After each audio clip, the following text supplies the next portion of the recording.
California lawmakers have passed a controversial AI safety bill, SB 1047, and it now awaits sign-off from Governor Gavin Newsom. The legislation aims to mitigate the risks of the technology being used by bad actors, but it has divided the tech and political community, many of whom argue that it will stifle innovation. Joining us now, Chris Kelly, founder of Kelly Investments and former chief privacy officer and general counsel at Facebook. He's also a Meta shareholder. Chris, great to have you on this. I mean, just from a top-down level, what is the bill aiming to do in terms of trying to perhaps constrain the development of AI or at least steer it in a particular direction? And practically speaking, what do you think its impact would be?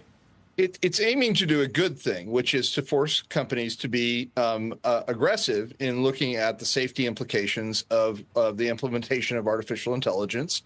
The problem is that it goes about it in a way that has a sort of too light a trigger for when its more onerous requirements apply, and that overall, it has to have a broader approach to allowing for innovation. It's both sort of too broad and too narrow in a number of different ways. It doesn't touch on all of the issues that need to be addressed over time. It's under-inclusive in that way, and then it's over-inclusive in that it's triggered by the power of compute power and spending levels on this AI, which actually could miss a lot of things that could be potentially dangerous. What we need is an approach that has a really practical, thoughtful way to encourage companies to be more transparent about their development processes. And this bill in particular advantages of closed source artificial intelligence and open source projects could be really adversely affected by it. In what way does it privilege closed source? Is it where it assigns responsibility and liability? Exactly.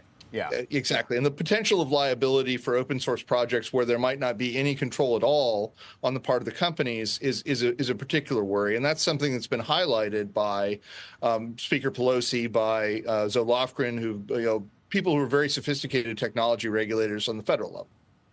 I mean, obviously, there's been this from the very beginning, and even before AI was a practical thing, the concerns about this could be a runaway problem. It could overtake various systems. It's the Skynet problem. It's the Terminator issue, right? So, I mean, part of this even is sort of like you have to be able to kind of, kill it, shut it down, that kind of thing. I mean, Elon Musk, of course, has been vocal about this for a long time.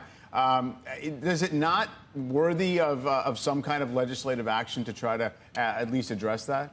Some kind of legislative action, but not something that sort of has both an under-inclusive trigger in that it might miss some important things, and over-inclusive in that it has this kind of hard, compute power-based trigger and spend-based triggers that other companies that are trying to be responsible need to go beyond in terms of their development. I mean, this is an area where if we need a light touch in regulation to assure that the companies can develop the most responsible approaches to this. And to those who say that the industry has been irresponsible in a number of these ways, I think you're seeing much more transparency, particularly in open source projects. And again, the disadvantaging of those by potentially assigning liability for actions that companies have absolutely no control over is a particularly worrisome feature of this bill.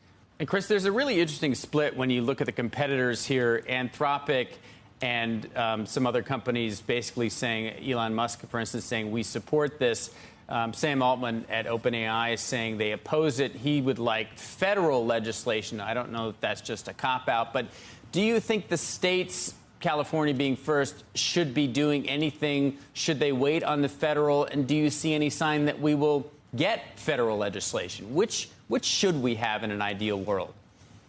Ideally, of course, federal legislation is better here. To have 50 different potential regimes to comply with is a troublesome thing for any company, an expensive thing for any company. And when you have one that's tweaked a little bit differently from the others, although historically California has been able to lead here on security breach legislation, which I was very involved with in passing originally, and ideally, but you need a federal standard more than anything else. The administration's, the Biden-Harris administration's executive order on this began to outline what federal regulation might look like. And it had some of the same problems, to be perfectly frank, in terms of being over and under inclusive. But doing this at the federal level is definitely preferable than doing it at the state level. Do we know if Newsom's going to sign it, or what the betting odds are at this point? I haven't gotten a read on that yet, and I haven't talked with the governor or with his senior staff personally about it at this point. But it's going to be hotly debated. That's for sure.